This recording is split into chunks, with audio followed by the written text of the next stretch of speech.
Mysteries and legends, where the unexplained meets the unforgettable. I'm your host, Don from Investigation 13. Join me on a journey into the unknown, where we'll explore the strange, the bizarre, and the inexplicable. From ghostly encounters to cryptic legends, we'll dive into the stories that will leave you questioning what's real and what's just beyond the veil.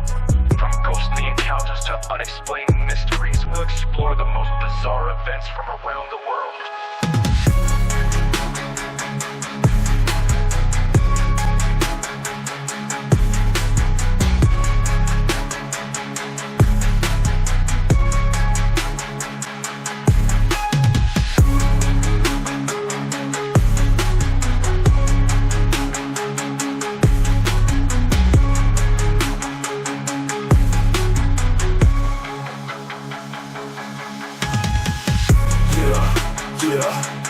Welcome to the stories and legends where the unexplained meets the unforgettable. Unforgettable. I'm your host, Don from Investigation 13. Join me on a journey into the unknown, where we explore the strange, the bizarre, and the inexplicable. From ghostly encounters to cryptic legends, we'll dive into the stories that will leave you questioning what's real and what's just beyond the veil. From ghostly encounters to unexplained mysteries, we'll explore the most bizarre events from around the world.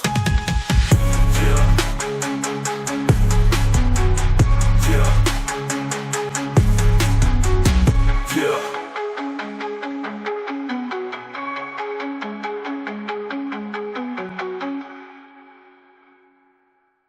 Lost Souls of 1313 Cemetery Drive. It was a chilly autumn evening, October 13, 2023, at 9:45 p.m.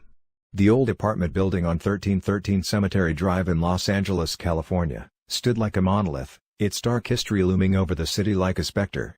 The building's Art Deco facade had long since faded, and the once grand entrance now seemed to sag under the weight of years. Terry Charms, a renowned paranormal investigator, stood before the building, her equipment-laden bag slung over her shoulder. She had been told that the entire building was plagued by paranormal activity, with numerous residents and staff reporting strange occurrences. As Terry entered the building, a chill ran down her spine. The air inside was heavy with the scent of decay and neglect. She made her way to the elevator, which creaked and groaned as it lurched to life. The doors opened on the third floor, and Terry stepped out into a dimly lit hallway.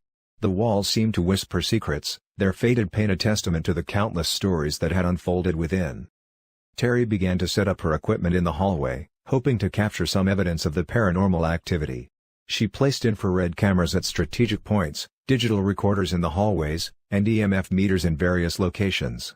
As she worked, she felt a presence watching her, a sense of unease that seemed to emanate from the very walls themselves. Suddenly, a door slammed shut behind her. Terry spun around, her heart racing. "Hello?" she called out. "Is anyone there?" A faint whisper seemed to caress her ear. "Welcome to our home." The voice was barely audible, but Terry's trained ears picked up the subtle nuances. Terry smiled, her eyes scanning the hallway. "I'm here to help you. Can you make your presence known?" The hallway seemed to darken, as if the shadows themselves were listening. A series of knocks echoed through the hallway, and Terry's EMF meter began to spike. As the night wore on, Terry encountered numerous spirits throughout the building. There was the ghost of a young girl who had died in the apartment above, her laughter and playful whispers echoing through the halls. There was the spirit of an old man who had lived in the building for decades, his gruff demeanor softening as he spoke of his love for the building and its residents. There was also the spirit of a former actress who had lived in the building during its heyday, her voice booming through the hallway as she recounted her days on stage. And there was the spirit of a young couple who had died in a tragic accident, their whispers of love and longing echoing through the halls. Terry's equipment captured evidence of the paranormal activity, and she began to piece together the stories of the various spirits. But one spirit in particular seemed to draw her attention. A spirit who resided in apartment 9. Terry made her way to apartment 9, her heart pounding in anticipation. The door creaked as she pushed it open, revealing a dimly lit room with peeling wallpaper and a single, flickering light bulb. The air inside was heavy with sorrow, and Terry felt a sense of tragedy emanating from the space. As she entered the room, a figure materialized before her. It was the spirit of a young man, his eyes haunted by pain and regret. "Hello," Terry said softly. "My name is Terry Charms. I'm here to help you." The young man looked up, his eyes locking onto Terry's. "My name is Stephen," he said, his voice barely above a whisper. "I've been trapped here for so long." Terry nodded, her expression compassionate. "I'm here to help you, Stephen. Tell me what happened." Stephen's story spilled out, a tale of pain, loneliness, and desperation. Terry listened, offering words of comfort and understanding. As the night wore on, Terry and Stephen conversed, their exchange flowing like a gentle stream. Terry learned about Stephen's life, his struggles, and his ultimate demise. She listened, offering words of comfort and understanding. The other spirits from the building began to gather around, drawn by Terry's presence. They watched as Terry and Stephen formed a bond, a connection that transcended the boundaries of life and death. The spirits seemed to nod in approval, their presence a gentle hum in the background. As the clock struck 1:45 a.m., Terry felt a sense of resolution in the air. "Stephen, I want you to know that you're not alone. I'll help you find peace. You'll always have a friend in me." The room seemed to brighten, as if a weight had been lifted. Stephen's voice, now clearer, spoke directly in Terry's ear. "Thank you, Terry. I'll watch over you. I'll send you messages, clues from above. You'll never be alone." The other spirits nodded in agreement, their whispers a gentle chorus of support. Terry smiled, feeling a sense of wonder on her face. "I'd like that, Stephen. You're a new friend, and I'll always cherish our bond." She felt a sense of gratitude, a sense of connection that transcended the boundaries of reality. As Terry packed up her equipment, the EMF meter spiked once more.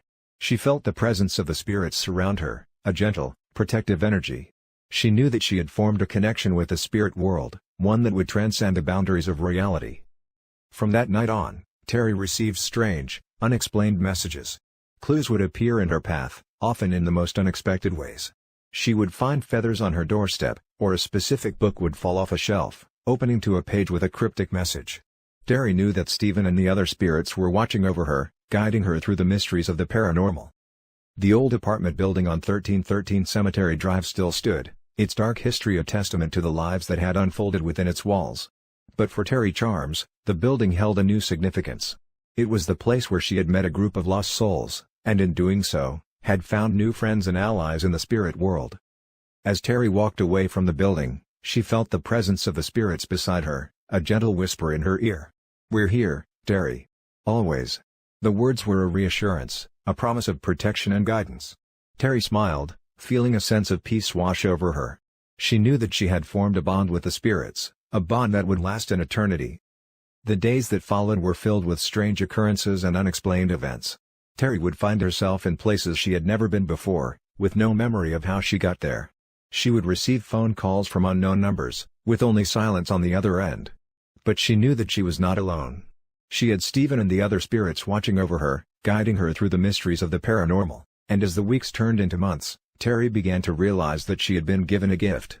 A gift of connection to the spirit world, and a gift of purpose. She knew that she would be continuing to investigate the paranormal, to help those who were trapped between worlds. And she knew that she would always have the support of Stephen and the other spirits, guiding her every step of the way. The darkness that had once seemed so ominous now seemed like a gentle shadow, a reminder of the presence of the spirits. Terry smiled, feeling a sense of wonder and awe. She knew that she had been given a rare gift, a gift of connection to the unknown. And she knew that she would cherish it always.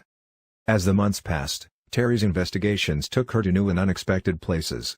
She explored abandoned asylums, haunted mansions, and even conducted seances in an attempt to communicate with the dead. And through it all, she felt the presence of Stephen and the other spirits, guiding her and protecting her.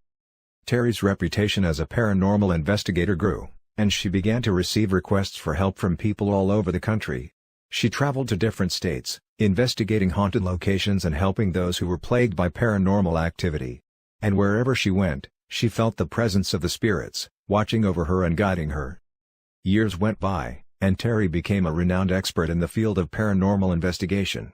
She wrote books, gave lectures, and even appeared on television shows. But no matter how famous she became, she never forgot the spirits who had first introduced her to the world of the paranormal. She knew that she owed her success to Stephen and the other spirits, and she was grateful for their guidance and protection. And as she looked back on her journey, Terry knew that she had been given a rare gift. A gift of connection to the spirit world, and a gift of purpose. She knew that she would continue to investigate the paranormal, to help those who were trapped between worlds. And she knew that she would always have the support of Stephen and the other spirits, guiding her every step of the way.